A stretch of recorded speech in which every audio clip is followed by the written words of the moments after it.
Copy হলো একটা কোনো কিছুকে ডুপ্লিকেট অথবা নকল করা, আর কাট হচ্ছে মুভ করা বা সরিয়ে নেওয়া, এক জায়গা থেকে আরেক জায়গায় সরিয়ে নেওয়া হলো কাট। আর কম্পিউটার পেস্ট হচ্ছে আমরা যখন কোনো একটা জিনিস কপি করব, কপি করার পরে সেই জিনিসটা কোথায় রাখবো সেই জায়গায় গিয়ে আমাদের পেস্ট করতে হয়, তো সেটা হলো পেস্ট।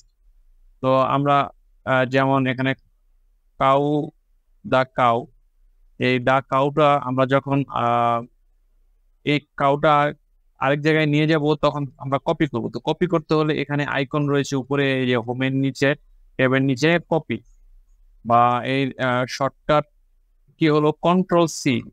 এখানে দেখেন কন্ট্রোল প্লাস সি।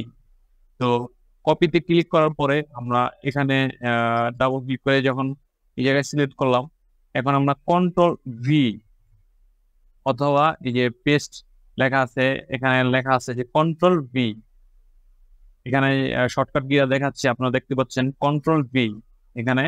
তো আমরা কন্ট্রোল ভিতে ক্লিক অথবা এখানে ক্লিক করলে আমাদের এটা পেস্ট হয়ে যাচ্ছে, আপনারা দেখতে পাচ্ছেন। তো আমরা এই লাইনটাকে যখন সিলেক্ট করব, সিলেক্ট করার পরে আমরা এই লাইনটাকে এখানে রাখবো না, এটাকে এখানে নিয়ে এসব নিয়ে আসা করবো। তো আমরা তখন কন্ট্রোল এক্স অথবা কাটে ক্লিক করব। কাটে ক্লিক করলে এই লেখাটা কাট হয়ে গেছে, মানে এই লেখাটা গায়েব হয়ে গেছে, এটা এখন পেস্টে রয়েছে।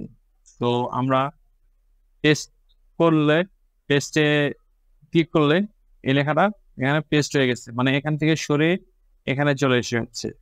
তো এটা হলো কাট কপি পেস্ট এর উদাহরণ। তো ধন্যবাদ, আপনারা এইভাবে কাট কপি পেস্ট করতে পারবেন। আর এখানে